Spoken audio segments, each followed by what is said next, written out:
Good morning students. पिछले video तक हमने देख लिया था कि सम्मिश्र संख्या किसे कहते हैं तथा सम्मिश्र संख्या की क्या अलजेब्रा होती है, मतलब एडिशन कैसे करते हैं, सब्ट्रैक्शन कैसे करते हैं, डिवीजन कैसे करते हैं, मल्टीप्लिकेशन कैसे करते हैं। इस वीडियो में हम देखेंगे कि प्रॉपर्टीज ऑफ कॉम्प्लेक्स नंबर, मतलब कॉम्प्लेक्स नंबर के क्या क्या गुणधर्म कॉम्प्लेक्स नंबर फुलफिल करता है। जैसे पहली प्रॉपर्टी अपने पास में आती है क्लोजर रूल। इंग्लिश में, हिंदी में इसको कहते हैं समवर्त्यता। क्या कहते हैं? समवर्त्यता। इसका मतलब क्या होता है? अब देखो समवर्त्यता क्या होती है। जैसे कॉम्प्लेक्स नंबर के फॉर एडिशन के लिए चेक करते हैं, फॉर एडिशन के लिए चेक करूंगा तो क्या होता है कि अगर मैं कोई भी दो कॉम्प्लेक्स नंबर को ऐड करूं, जैसे Z1 योग के लिए, इसको हिंदी में योग के लिए, तो Z1 मान लो जैसे x1 प्लस आयोटा y ये है, और Z2 मैंने ले लिया x2 प्लस आयोटा y, दो नंबर ले लिए और मैं इन दोनों का सम करूं Z1 प्लस Z2 तो क्या हो जाएगा x1 plus iota y1 plus x2 plus iota y2। तो ये क्या आ जाएगा मेरे पास में x1 plus x2, real part को रियल पार्ट के साथ में ऐड कर दिया, प्लस आयोटा कॉमन निकाल लिया y1 प्लस y2। तो ये वापस एक कॉम्प्लेक्स नंबर आ रहा है। तो जब किन्हीं दो कॉम्प्लेक्स नंबर का सम करने के बाद में अगर वापस कॉम्प्लेक्स नंबर आता है तो मतलब वो क्लोजर प्रॉपर्टी को फुलफिल करता है, समवर्तता नियम को संतुष्ट करता है। मतलब दो कॉम्प्लेक्स नंबर हम लेके चले, वापस अपने पास अगर कॉम्प्लेक्स नंबर आ गया तो समवर्तता गुणधर्म को वो संतुष्ट करता है। ठीक है। और अब हम बात करते हैं, जैसे अब ये इसके अंदर ये एक जैसे एडिशन के लिए चेक कर लिया। अब जैसे मैं सब्ट्रैक्शन के लिए बात करूं, और सब्ट्रैक्शन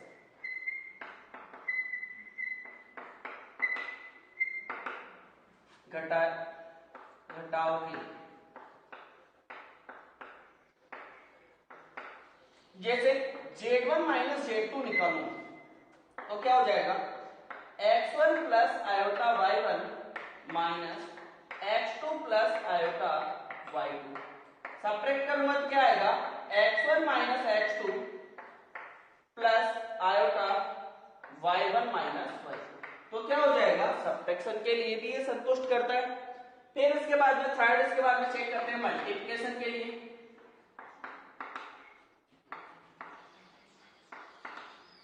मल्टीप्लिकेशन के लिए मतलब वही गुणनफल के लिए, तो Z1 इंटू Z2 तो x1 plus iota y1 into x2 plus iota y2। तो आपको पता है इसका मल्टीप्लिकेशन क्या आता है x1 x2 plus y1 y2 plus नहीं माइनस, क्योंकि iota into iota, plus iota x1 y2 plus x2 y2। तो ये भी एक कॉम्प्लेक्स नंबर आ रहा है, मतलब समवर्तता इसके लिए मल्टीप्लिकेशन के लिए भी फुलफिल होती है। इसी तरीके से कल हमने डिवाइड भी सीखा था, तो डिवाइड के लिए डिवीजन के लिए मतलब भागफल के लिए Z1 अपॉन Z2, और कल हमने इसको निकाला था, ये किसके इक्वल आया था? ये किसके इक्वल आया था x1 plus iota y1 upon x2 plus iota y2। ये दोनों का डिवाइड किया था तो अपने पास में किसके इक्वल आया था? ये इक्वल आया था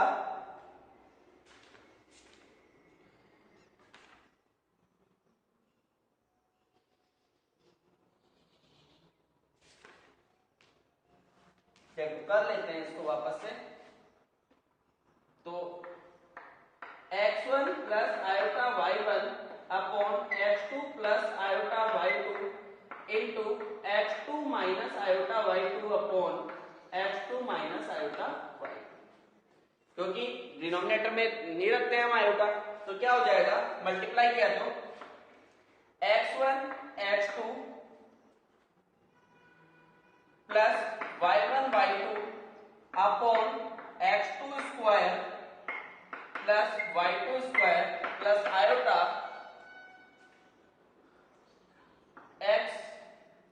x2 y1 minus x1 y2 upon x2 square plus y2 square. तो ये भी क्या है, वापस से कॉम्प्लेक्स नंबर आ रहा है। देयरफॉर कॉम्प्लेक्स नंबर, कॉम्प्लेक्स मतलब कॉम्प्लेक्स नंबर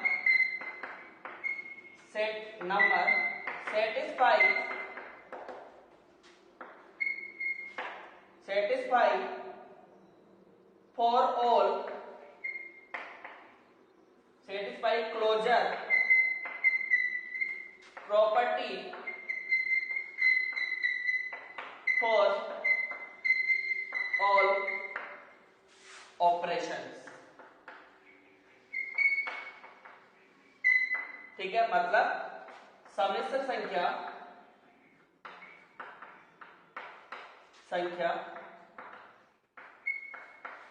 सभी संक्रियाओं के लिए, सभी संक्रियाओं के लिए सावर्तता गुणधर्म का पालन करती है।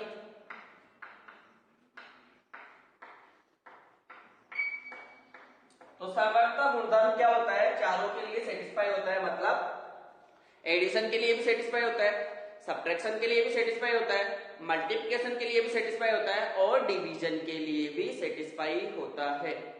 अब इसके बाद में नेक्स्ट प्रॉपर्टी अपने पास में आती है कम्यूटेटिव लो। कौन सा लो? कम्यूटेटिव लो।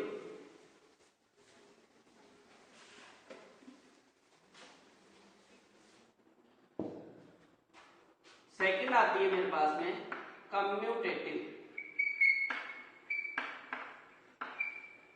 इसको बोलते हैं क्रम विनिमेयता।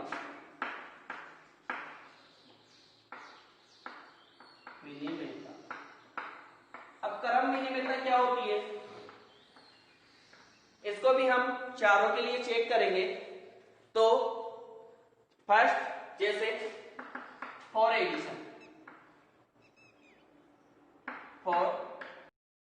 फॉर एडिशन, अब एडिशन के लिए, एडिशन मतलब योग के लिए, जैसे Z1 प्लस Z2 किया, मतलब x1 plus iota y1 plus x2 plus iota y2, तो क्या आ जाएगा x1 plus x2 plus iota y1 plus y2। ठीक है, बट अगर मैं इसको ऐसा लिख सकता हूं x2 plus x1 plus iota y2 plus y2, क्योंकि 2 प्लस 3 करो चाहे 3 प्लस 2 करो, आने तो 5 ही है। तो यहां से क्या हो जाएगा x2 plus iota y2 plus x1 plus iota y1, तो ये क्या हो जाएगा Z2 प्लस Z1, मतलब Z1 plus Z2 is equal to Z2 plus Z1। तो इसका मतलब क्या हो गया, ये कम्यूटेटिव गुणधर्म को फॉलो करता है। मतलब क्या होना चाहिए ये कि ये दोनों साइड इक्वल हो जाना चाहिए, 2 प्लस 3 करो चाहे 3 प्लस 2 करो, अगर दोनों इक्वल आते हैं तो कम्यूटेटिव गुणधर्म को फॉलो करता है, अदरवाइज नहीं करता है। तो ये जैसे एडिशन के लिए किया वैसे ही सब्ट्रैक्शन के लिए चेक कर सकते हैं, वैसे ही मल्टीप्लाई के लिए चेक कर सकते हैं। बट करना क्या, कौन से नंबर के लिए, कॉम्प्लेक्स नंबर के लिए अपने को चेक करना है। कॉम्प्लेक्स नंबर ये इस तरीके से x1 प्लस आयोटा y1 में इसी तरीके से हम कर सकते हैं, डिवीजन के लिए भी चेक कर सकते हैं। और इसके बाद में प्रॉपर्टी आती है, ये क्वेश्चन से जब क्वेश्चन में अगर वो वेरीफाई कराएगा तो क्वेश्चन में और अच्छे से समझ में आ जाएगा आपको। थर्ड प्रॉपर्टी आती है एसोसिएटिविटी। क्या होता है साहचर्यता, क्या होती है साहचर्यता, इसमें क्या होता है 3 नंबर्स होते हैं।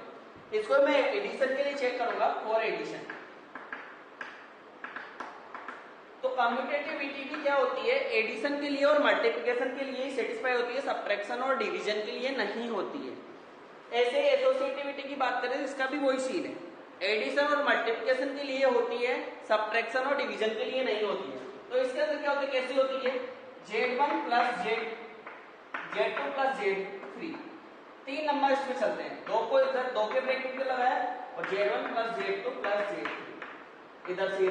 अगर ये दोनों साइड से इक्वल आता है तो एसोसिएटिव प्रॉपर्टी फुलफिल होती है एडिशन के लिए, ठीक है। और ये एडिशन वाला किया मैंने, ऐसे सब्ट्रैक्शन के लिए कर सकते हैं, मल्टीप्लिकेशन और डिवीजन के लिए। तो only for addition and multiplication के लिए ये सेटिस्फाई करेगी, ठीक है। आप इसको प्रूव करके देख सकते हैं, जैसे अभी मैंने उसको कम्यूटेटिव लॉ को करवाया था, ठीक है। बट इसके अंदर कम्यूटेटिविटी के अंदर दो नंबर की नीड होती है, एसोसिएटिविटी के लिए 1 2 3 तीन की नीड होती है अपनी, ठीक है। अब इसके बाद में एग्जिस्टेंट, अब आइडेंटिटी की बात करते हैं। थर्ड फोर्थ आती है अपने पास में आइडेंटिटी। अब आइडेंटिटी भी दो तरीके की होती है फॉर एडिशन। आइडेंटिटी दो तरीके की, फर्स्ट होती है एडिटिव आइडेंटिटी। एडिटिव आइडेंटिटी इसमें क्या होता है कि जैसे मेरे पास कोई नंबर है Z1 कोई, जैसे Z1 is equal to x1 plus iota 1, ये कोई Z1 नंबर है। अब मैं इस Z1 के अंदर क्या ऐड करूं कि वापस Z1 आ जाए? क्या ऐड करूं? जीरो ऐसी कंडीशन है जो ऐड कर सकता हूं। तो x1 प्लस आयोटा y1 के अंदर जब हम 0 प्लस आयोटा 0 ऐड करेंगे तभी x1 प्लस आयोटा y1 आ सकता है, ठीक है। तो एडिटिव आइडेंटिटी क्या होती है? For any complex number, additive identity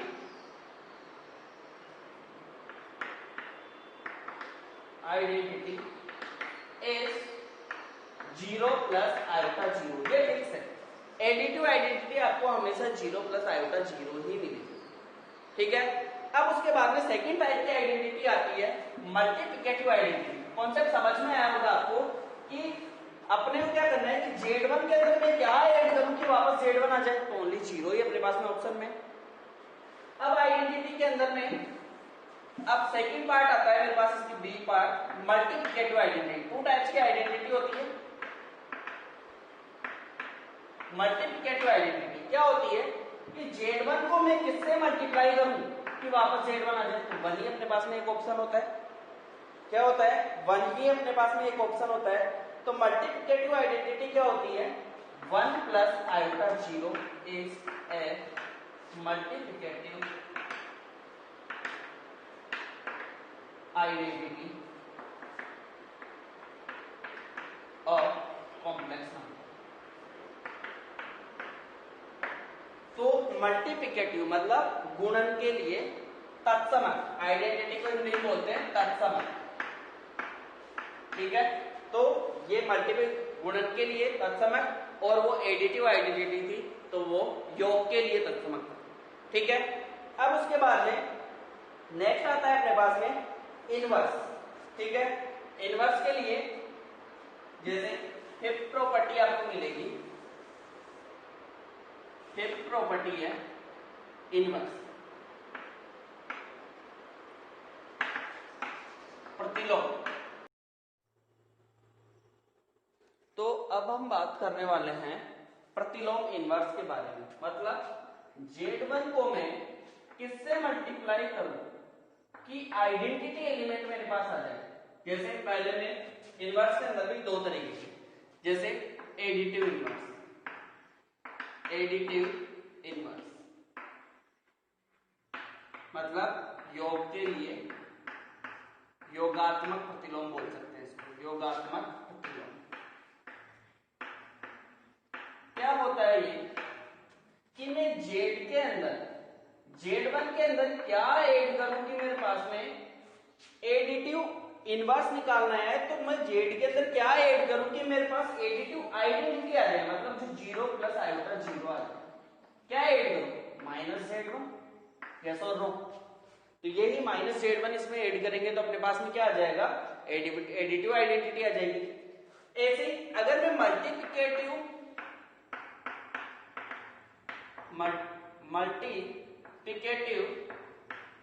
inverse की बात करें, मतलब गुणात्मक प्रतिलोम, गुणात्मक प्रतिलोम की अगर मैं बात करूं तो Z1 को मैं किससे मल्टीप्लाई करूं कि मेरे पास में मल्टीप्लिकेटिव आइडेंटिटी आ जाए। क्या की मल्टीप्लिकेटिव आइडेंटिटी 1 प्लस आयोटा 0। किससे मल्टीप्लाई करूंगा जब Z1 अपॉन Z1 से मल्टीप्लाई करूंगा तभी Z1 से Z1 कैंसिल हो जाएगा, तभी क्या आएगा 1 प्लस 1 आ जाएगा और 1 को हम क्या लिख सकते हैं 1 प्लस आयोटा 0 लिख सकते हैं। तो ये थी प्रॉपर्टीज। ठीक है, एक और प्रॉपर्टी है डिस्ट्रीब्यूटिव, वो आप फॉर्मूले से देख लो, ओनली फॉर्मूला लिख रहा हूं मैं डिस्ट्रीब्यूटिव प्रॉपर्टी का। ठीक है, फिर जब ये आएगी इसका यूज आएगा तब हम देखेंगे। लास्ट प्रॉपर्टी एक है, ये सारे नंबर्स की सेम प्रॉपर्टी होती है लगभग, डिस्ट्रीब्यूटिव प्रॉपर्टी, डिस्ट्रीब्यूटिव लो वितरण नियम, वितरण नियम। फॉर्मूला देखना है इसका, Z1 into Z1 plus Z2 किसके इक्वल हो जाता है, Z1 into Z2 plus Z3 होता है। ठीक है, तो Z1 Z2 plus Z1 Z3, मतलब जो बाहर Z1 होता है वो अंदर वाले दोनों से मल्टीप्लाई हो जाता है। Z1 into Z2 minus Z3, minus के लिए भी सेम होनी चाहिए, Z1 Z2 minus Z1 Z3। ये थी आपकी प्रॉपर्टी। अब हम थोड़े से एक्सरसाइज के एक दो क्वेश्चंस करेंगे। देखो एक्सरसाइज के questions, exercise 5.1,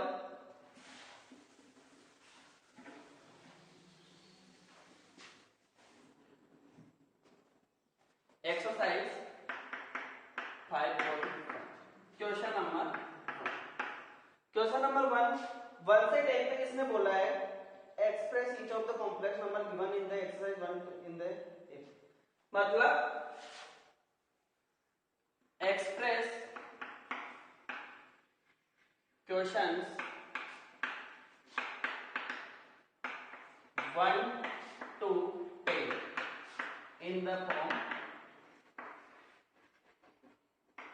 a plus iota, मतलब 1 से 10 तक के प्रश्नों को a प्लस आयोटा b के रूप में प्रदर्शित की।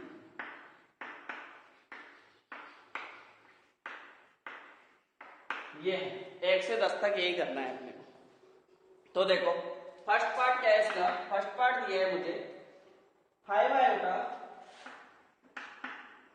Into -3/5 iota. ठीक है, तो आयोटा को आयोटा से मल्टी, देखो 5 को -3 से किया तो -15/5 और आयोटा को आयोटा से करूंगा तो आयोटा स्क्वायर, और आप जानते हैं आयोटा स्क्वायर किसके इक्वल होता है -15/5 और आयोटा स्क्वायर किसके इक्वल होता है -1 के। तो -15 इंटू माइनस, तो ये -15/5 इंटू -1, तो माइनस इंटू माइनस प्लस, तो 15/5 किसके इक्वल हो जाएगा 3। ठीक है, ये था आपका क्वेश्चन नंबर 1। अब हम बात करेंगे क्वेश्चन नंबर 2 की। देखो क्वेश्चन नंबर 2 क्या है, iota raised to power 9 plus iota raised to power 19। इसको हम ऐसा लिख सकते हैं, iota raised to power 2 into 4 plus 1, और इसको क्या लिख सकते हैं iota raised to power 4 into 4 plus 3, क्योंकि हम क्या जानते हैं iota raised to power 4 is equal to 1 होता है। तो मैंने इसको क्या किया, तो आपको क्या करना है, जब भी आपको ग्रेटर पावर दी हुई होती है तो आपको 4 के मल्टीपल में कन्वर्ट करना है। तो देखो मैंने 4 के मल्टीपल में लिखा 2 इंटू 4 8 प्लस 1, 4 4 जा 16 प्लस 3, ये लिख दिया। अब देखो इसको ऐसे लिख सकते हैं iota raised to power 2 into 4 और प्लस 1 है तो आयोटा आ जाएगा, क्योंकि बेस सेम होती है तभी पावर 8 होती है। Iota raised to power 4 plus 4 into 4 into iota cube. अब इसको वापस क्या लिख सकते हैं iota raised to power 4 raised to power 2, क्योंकि पावर के ऊपर पावर होती है तभी मल्टीप्लाई होती है, plus iota raised to power 4 into 4 into 3। अब आयोटा रेस्ट टू पावर 4 आपको पता ही है 1 होता है, तो 1 square into iota plus 1 raised to power 4 into iota cube. तो 1 का square 1 into iota iota plus 1 into iota cube, और आपको ये भी पता है आयोटा क्यूब किसके इक्वल होता है माइनस आयोटा क्यूब, तो आयोटा माइनस आयोटा 0। और एक और तरीका है, या फिर इसको इस तरीके से कर सकते हैं, आयोटा कॉमन निकाला तो iota plus iota square. Iota तो कॉमन निकालिए तो यहाँ आ जाएगा 1 1 प्लस आयोटा स्क्वायर, और आयोटा स्क्वायर किसके इक्वल होता है? -1 के। तो 1 - 1 0 0, किसी भी नंबर से रखें 0। ये भी तरीका है और ये भी तरीका है, किसी भी तरीके से कर सकते हैं। अब हम नेक्स्ट वीडियो के अंदर इसके एक्सरसाइज के क्वेश्चन आगे कंप्लीट करेंगे, ठीक है। प्लीज अगर आपको वीडियो पसंद आए तो please like share and comment.